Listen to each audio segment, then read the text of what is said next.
আসসালামু আলাইকুম বন্ধুরা।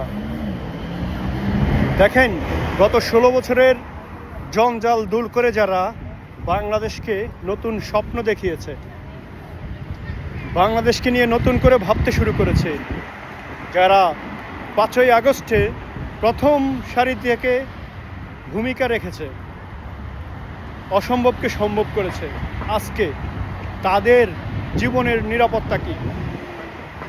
যারা সামনের সারি থেকে সরকার হটানোর আন্দোলন করেছে এবং সেটাকে বাস্তবায়ন করেছে, তাদের মধ্যে উল্লেখযোগ্য সবার নাম বলতে না পারলেও ভিপি নূর সবার সামনে থেকেই অন্যতম। তাকে কিভাবে শেষ করে দিতে চেয়েছিল সেই আওয়ামী সন্ত্রাসীরা। তারপর দেখেন, আজকে এই হাদি ঢাকার আসনের যে নির্বাচন করবে, নির্বাচনের জন্য ভালোই ক্যাম্পেইন করা শুরু করেছে, জনগণের সায় নিয়ে সকাল সন্ধ্যা রাত নেই কাজ করে যাচ্ছে। তাকে গুলি করে নিঃশেষ করে দিয়ে দেওয়াটার মানে কি?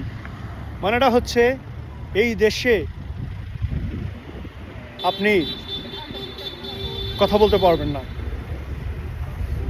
এদেরকে খুঁজে বের করতে হবে, কারা এরা, আপনারা কাদেরকে সরকার বানিয়েছেন এত কষ্ট করে, এত রক্তের বিনিময়। আজকে যাদেরকে সরকার বানিয়েছেন তাদের স্টেপগুলো কি? শুধু সরকারে বসে বসে সরকারের সুযোগ সুবিধা নেওয়া, কোটি কোটি টাকার দুর্নীতি বাণিজ্য করা, এগুলোই? যারা এখনো রয়েছেন বাংলাদেশে প্রথম সারির দিকে, আপনারা ইমার্জেন্সি এগুলো নিয়ে কথা বলুন। সরকার নির্বাচন করবে, নির্বাচন প্রধান ইস্যু নয়। নির্বাচন দিয়ে কি হবে? কাকের জায়গায় কুকিল আসবে, শকুনের জায়গায়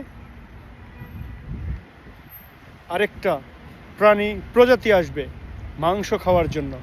সো ওই শকুনদের আশা বন্ধ করতে হবে। নির্বাচন দরকার নেই। আসুন সবাই মিলে এখনই উদ্যোগ নেই।